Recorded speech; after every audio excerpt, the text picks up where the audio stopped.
ومن أظلم ممن منع مساجد الله أن يذكر فيها اسمه وسعى في خرابها أولئك ما كان لهم أن يدخلوها إلا خائفين لهم في الدنيا خزي ولهم في الآخرة عذاب عظيم۔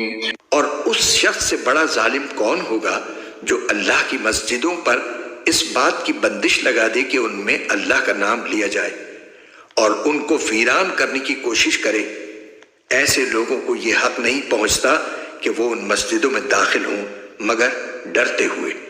ایسے لوگوں کے لیے دنیا میں رسوائی ہے اور انہی کو آخرت میں زبردست عذاب ہوگا۔ ومن اظلم ممن منع مساجد اللہ ان یذکر فیہا اسمہ وسعی فی خرابہا۔ اب دیکھیے یہاں جو مخفیہ آیات آ رہی ہیں تو اگرچہ خطاب تو ہے وہ بریکٹس کے مابین، خطاب میں بنی اسرائیل، لیکن اب یہاں کچھ ریفرنسز اہل مکہ کی طرف شروع ہو گئے ہیں، اور اس کے بعد سے حضرت ابراہیم کا تذکرہ آئے گا، پھر تحویل قبلہ کا ذکر آئے گا۔ تحویل قبلہ میں ظاہر بات ہے کہ وہ قبلہ جو ہے وہ مشرکین مکہ کے قبضے میں تھا اس وقت۔ اس حوالے سے ریلیونٹ کچھ مضامین جو ہیں اس کی تمہید باندھی جا رہی ہے۔ یہ ساری تمہید ہے جو آگے آنے والا مضمون ہے تحویل قبلہ، جو علامت تھی اس بات کی کہ اب وہ سابقہ امت مسلمہ معزول کر دی گئی اور نئی امت محمد صلی اللہ علیہ وسلم اس مقام پر نصب کر دی گئی، انسٹال کر دی گئی۔ اس کے حوالے سے جو مسئلے اٹھیں گے، اسی لیے قال الذین لا یعلمون مثل قولہم، میں نے عرض کیا کہ یہ مشرکین مکہ کی طرف اشارہ ہے۔ ومن اظلم ممن منع مساجد اللہ یذکر فیہا اسمہ، اس سے بڑھ کر ظالم کون ہوگا جو اللہ تعالیٰ کی مسجدوں سے لوگوں کو روکے کہ وہ اس میں اس کا نام لے سکے۔ چونکہ مشرکین مکہ نے مسلمانوں کو محروم کر دیا تھا حرم سے، اب وہاں جانے کی ان کو اجازت نہیں تھی۔ سن 6 میں حضور گئے بھی ہیں، تب بھی یہ کہ صلح حدیبیہ ہو گئی، واپس آنا پڑا، عمرہ کرنے کی اجازت نہیں ملی۔ سن 7 میں پھر ہوا ہے، تو یہ 7 برس بہت شاہ گزرے ہیں محمد الرسول اللہ صلی اللہ علیہ وسلم اور اہل ایمان پر۔ اب یہاں ذکر ہو رہا ہے ان کا، قریش کا۔ ومن اظلم ممن منع مساجد اللہ یذکر فیہا اسمہ وسعی فی خرابہا، اور وہ اس کی تخریب میں لگے ہوئے ہیں۔ یہ خراب تخریب سے اسی سے بنا ہے۔ یہ تخریب 2 طرح کی ہوتی ہے، ایک ظاہری تخریب ہوتی ہے کسی مسجد کو گرا دینا، اور ایک ظاہری نہیں باطنی معنوی وہ ہوتی ہے۔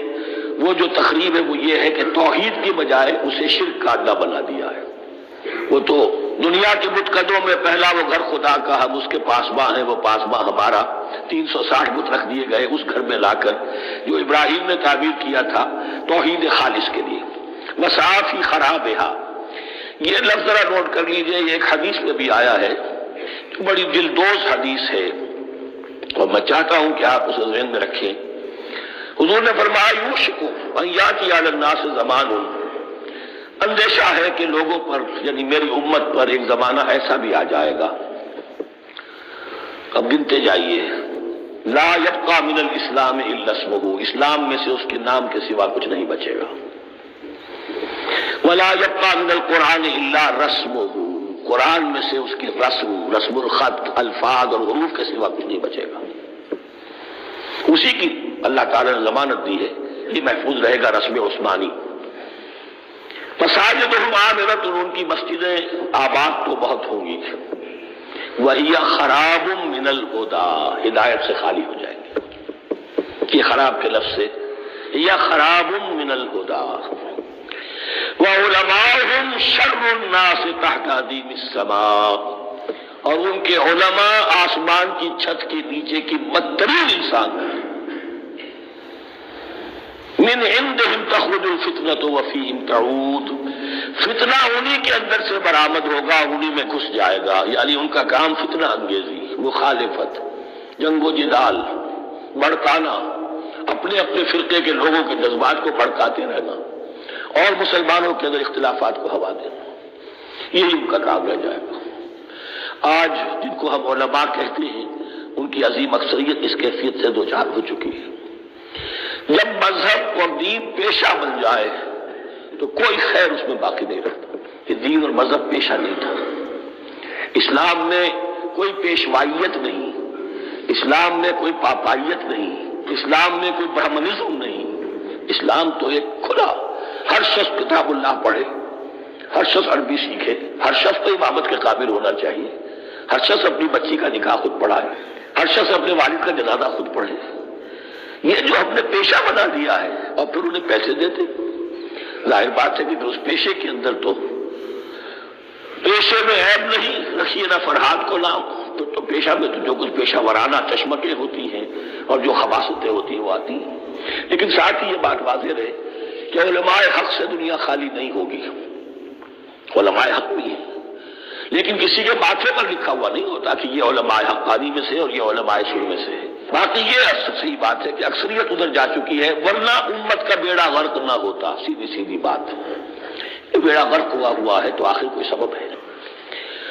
اولئک ما کان لهم ان يدخلوها الا خائفین، ایسے لوگوں کو تو سوائے اس کے ان کا کوئی مقام نہیں ہے کہ انہیں داخل ہونے کی بھی اجازت نہیں ہونی چاہیے اس میں، یعنی اللہ کی مسجدوں میں، مگر خوف زدہ ہو کر، ڈر کر۔